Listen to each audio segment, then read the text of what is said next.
Long it hath been since last we gathered here.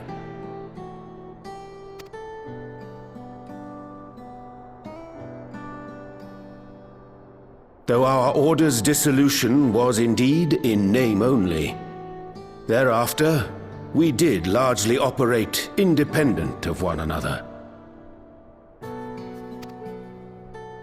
All of which is to say, full glad am I to stand in such esteemed company once more.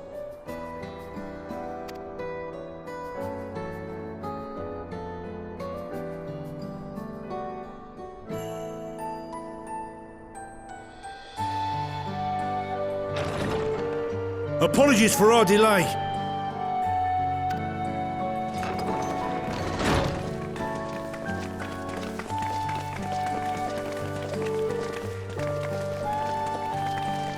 We're reporting for duty, as bid. This is everyone that we could round up on short notice. The others are still en route. Estinian alone we weren't able to make contact with, but we're working on it. No doubt his link pearl is buried at the bottom of his bag. Knowing him, he'll turn up when we least expect it.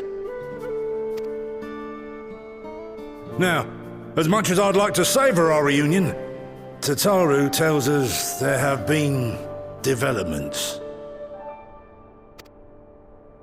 Will you apprise us of the details?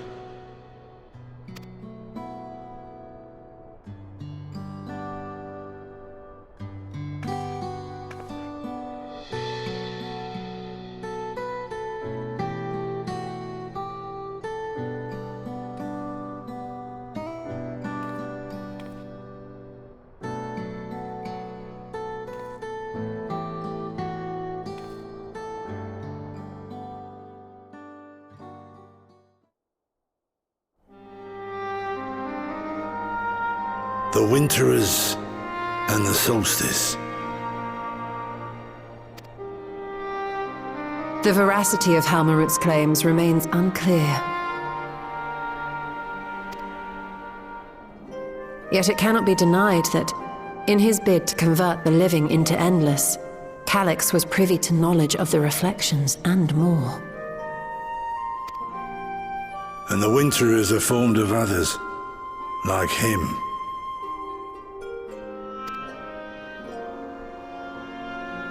In light of the recent Void Sense incursions, I believe it would be wise to treat the Solstice as a genuine threat.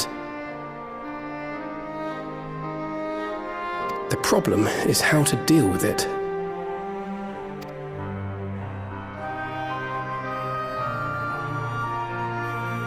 Both the Source and the Reflections are home to irreplaceable life. I would protect them all if I could.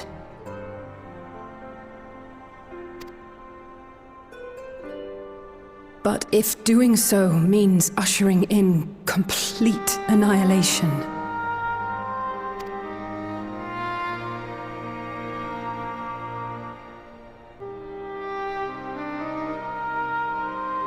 then what can we possibly do?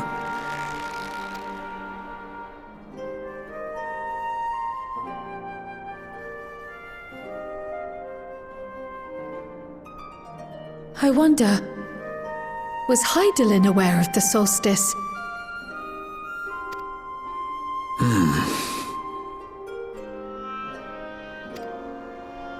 Given that we had no knowledge of it when you journeyed to Elpis, you couldn't have warned Venar.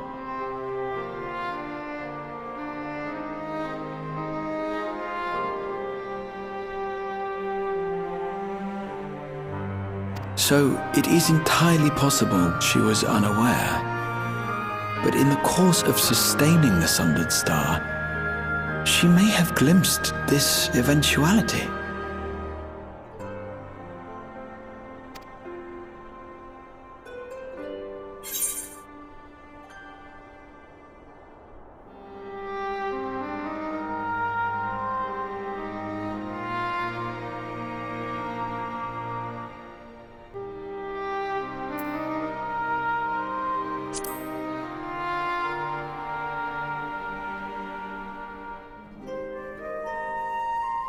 So she believed that we could overcome this trial as well. Or rather, that the choice was ours to make. Whichever it may be, it is we who must find the answer.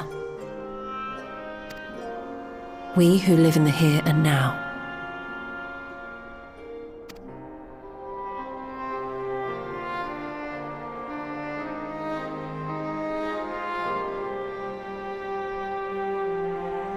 Perhaps we could take a recess? Oh, I dare say everyone could use a rest.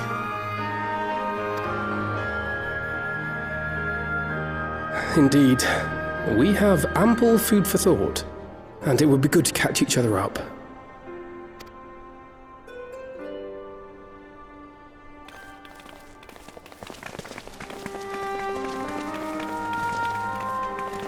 Ere I forget, Heron, I believe you should keep the key, Ethos, in your possession.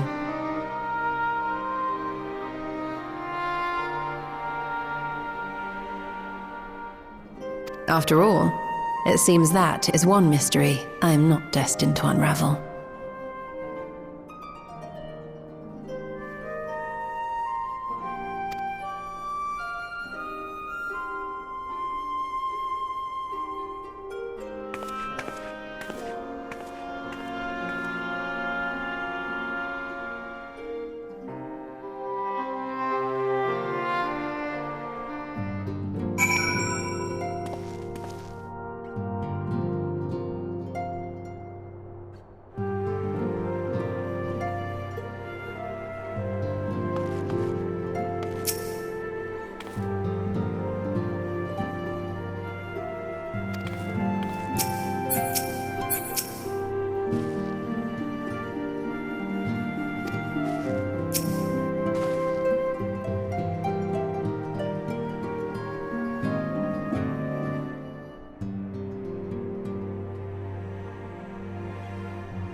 Of course, should it serve to satisfy your ambition, you are welcome to deal with the reflections as you deem fit.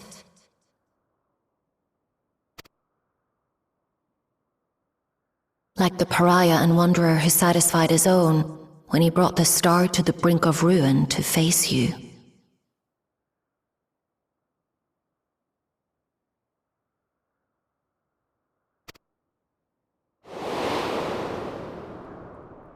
I detest evenings such as this.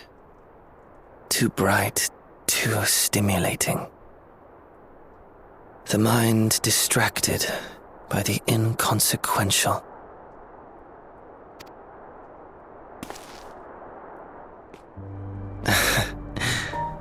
You needn't be so wary. I merely come to offer information before my departure.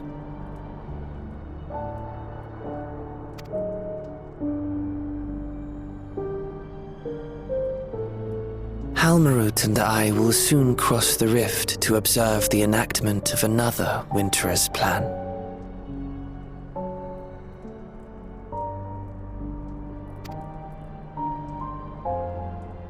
Our destination is the fourth.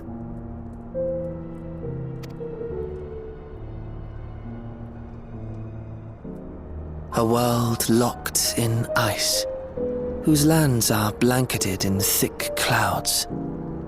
In order to survive, man has fled to the skies, using great magics to establish new civilizations.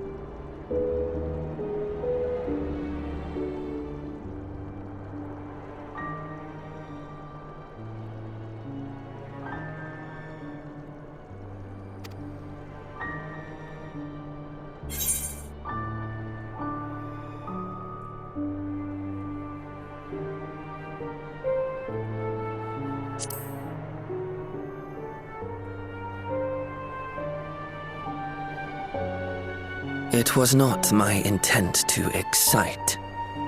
I have my own designs I would see realized, nothing more. Believe me or don't, as you like. For all I know, you lack the means to follow us anyway.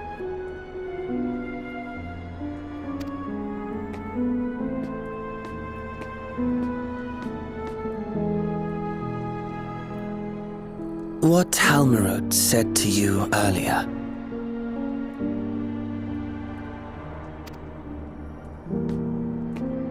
She suggested that dealing with the reflections might satisfy your ambition. But is that truly so?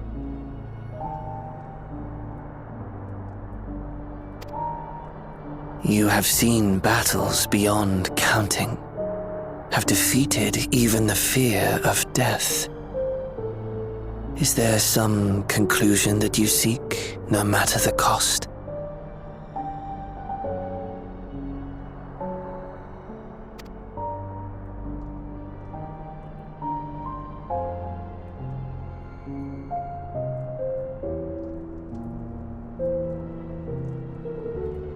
I will share with you a truth.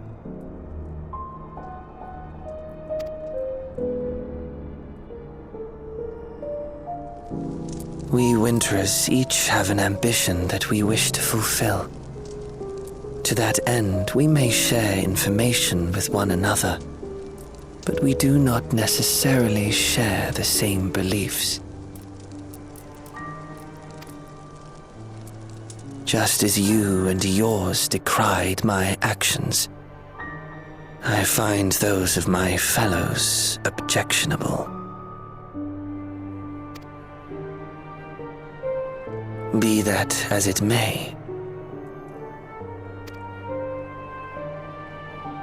it is the culmination of our lives' works that we would bring to the world, fruits born of undying devotion, daring aspiration, and unwavering ideals.